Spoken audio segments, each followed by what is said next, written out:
Dr. Awais Munwazi Sahab. Bismillahirrahmanirrahim. The Honorable Prime Minister Azad Hukumat Jammu Kashmir, Chairman Kashmir Committee Janab Shahryar Afridi Sahab, Nafi Zakriya Sahab, Membran Qawmi Assembly, New JK Assembly, Sarish Kamal Sahiba, Rajawat Sahab. آج 5 جنوری کے حوالے سے یہ جو event ہے اس context میں کچھ بات کروں گا اور کچھ سورس سرچنگ اور ریویو اس کو کرنے کی کوشش کریں گے. 5 جنوری 1949 کو جو ریزولوشن 13 اگست 1948 کی تتبع میں جو اڈاپٹ ہوئی اس میں رائے شماری کا بڑا ڈیٹیل اور بڑا اسپیسیفک پلان جو ہے وہ مینشن کیا ہے. آج جب ہم مل رہے ہیں تو اس سے پہلے 5 اگست کا واقعہ بھی ہو چکا ہے جس کے بعد انفارچونیٹلی ایک پیسیمسٹک ڈسکورس بھی سننے میں آتی ہے, تو اس لیے اس کو ٹیکنیکل انداز سے بھی ہمیں ذرا دیکھنے کی ضرورت ہے. یہ بات صحیح ہے کہ محض قانونی اور اخلاقی برتری کی بنیاد پر دنیا کو کنونس نہیں کیا جا سکتا, کیونکہ اس مفادات کی دنیا میں جیسے یہ کہا جاتا ہے کہ in international affairs you are either at the table or on the menu, اور ہم انفارچونیٹلی ٹیبل پر اس پوزیشن پر نہیں رہے باوجود, یا اگر ہم رہے بھی تو وہ رول اس طرح کا مؤثر ادا نہیں کر سکے جو ہم کر سکتے تھے. لیکن اس طرح حقیقت کے باوجود میں سمجھتا ہوں کہ ایک ایڈوانٹیجز پوزیشن تھی, ایک وینٹیج پوائنٹ تھا جس کو ہم کیپٹلائز کر سکتے تھے, لیکن شاید وہ اس طرح کیپٹلائز نہ ہو سکا. میں نے ہمیشہ سے پاکستان کے سینئر سفارتکاروں کو یہ کہتے سنا ہے کہ چونکہ اقوام متحدہ کی قراردادیں آرٹیکل 6 کے تحت منظور ہوئی ہیں, اس لیے یہ اس طرح انفورسیبل نہیں ہے جس طرح آرٹیکل 7 کے تحت اڈاپٹ شدہ قراردادیں ہیں. لیکن واقعہ یہ ہے کہ 1947 سے لے کر 1957 تک جو 17 resolution United nation security council نے پاس کی ہیں اس میں کسی چیپٹر کا تذکرہ نہیں ہے.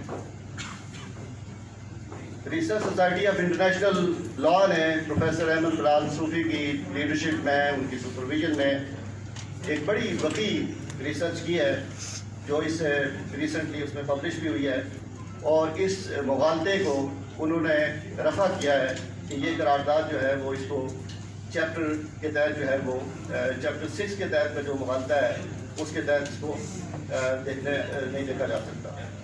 یونائٹڈ نیشنز کے ابتدائی سالوں میں اقوام متحدہ کی یہ پریکٹس رہی ہے کہ قراردادیں کسی چیپٹر کے تحت نہیں ہوتی تھی, بلکہ ایک بڑی تعداد قراردادوں کی ایسی تھی کہ جس کی کوئی چیپٹرائزیشن نہیں تھی اور وہ امپلیمنٹ ہوئی, اس پر عمل درآمد ہوا. اس لیے یہ کہنا کہ وہ اس چیپٹر کے تحت تھی اور اس بنیاد کے اوپر وہ انفورسیبل نہیں ہے, میرا خیال یہ ہے کہ جب ہم اپنا ڈسکورس, ڈپلومیٹک ڈسکورس یا اپنے آرگیومنٹ کو پچ کریں دنیا کے سامنے, تو ہم اس لائن کو, اس آرگیومنٹ کو جو ہے وہ ایڈوانس کریں. دوسری بات یہ ہے کہ یہ جو قرارداد ہے یہ قرارداد بھی پارشلی implemented ہے, یعنی there are 3 aspects of this resolution. Number 1 is ceasefire or truce agreement, number 2 is demilitarization, and number 3 is plebiscite. تو یہ ڈی ملٹرائزیشن کے آسپیکٹ پہ جوزف کوربل نے ڈینجر ان کشمیر میں لکھا ہے کہ انڈین انٹرنسیجنس اور انڈین سٹبرنس کی وجہ سے یہ پنکچر ہوئی ہے.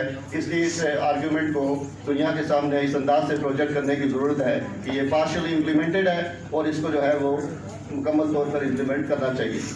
دوسرا اس کے ساتھ ساتھ جو میں یہ بات کروں گا کہ ہم یہ بہت بات کرتے ہیں کہ اس کا جو لیگل سائڈ ہے اور ہمیشہ سیمینارز کے اندر ہم بات کرتے ہیں, لیکن میرا خیال ہے کہ اس کے اسپیسیفکس میں جانے کی ضرورت ہے. جو مطلب یہ جیسے کہ اگر ہمارا جو ایشو ہے یہ عام طور پر یہ کہا جاتا ہے اور یہ ہمارا ڈسکورس ہے کہ یہ انٹرنیشنل ہیومن رائٹس کا ایشو ہے, لیکن جتنی وہاں پر فوج کی پریزنس ہے اس تناظر میں ہمیں اس کو international conflict, international arm conflict, international humanitarian conflict establish کرنے کے لیے ہمیں لیگل گراؤنڈ کے اوپر کوشش کرنی چاہیے. اس کے ساتھ ساتھ دوسری بات میں یہ کہوں گا کہ ریفرینڈم 70 سال گزر گئے تو ریفرینڈم کے جو آرگیومنٹ میں جو شائن تھی اس کے اندر بھی کچھ کمزوری نظر آتی ہے. شاید وہ تھرسٹ، شاید وہ انتھوزیازم اس کی کمی نظر آتی ہے، لیکن میں سمجھتا ہوں کہ جتنا ریفرینڈم آج کی دنیا میں ریلیونٹ ہے اتنا شاید ماضی میں کبھی نہ رہا.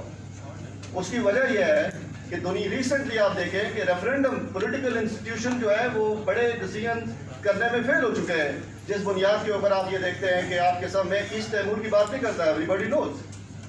ساؤتھ سوڈان ہم اکثر بات کرتے ہیں، لیکن آپ دیکھیں کہ بریکسٹ کا ہوا ہے، اسکاٹ لینڈ کا ہوا ہے، کولمبیا کا ہوا ہے، ٹرکی کا ہوا ہے، نیوزی لینڈ کا ہوا ہے. So there is a long list of referendums which are taking place in the current history.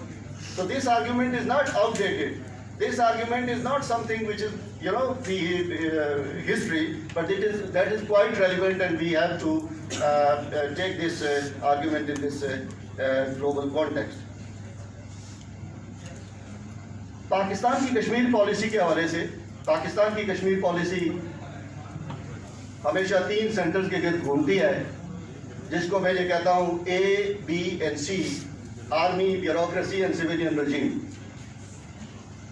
ضرورت اس بات کی ہے کہ تینوں سینٹرز میں کنسسٹ کوآرڈینیشن، ویل کوآرڈینیشن ہو، so that we can think together, we can act together, we can move together.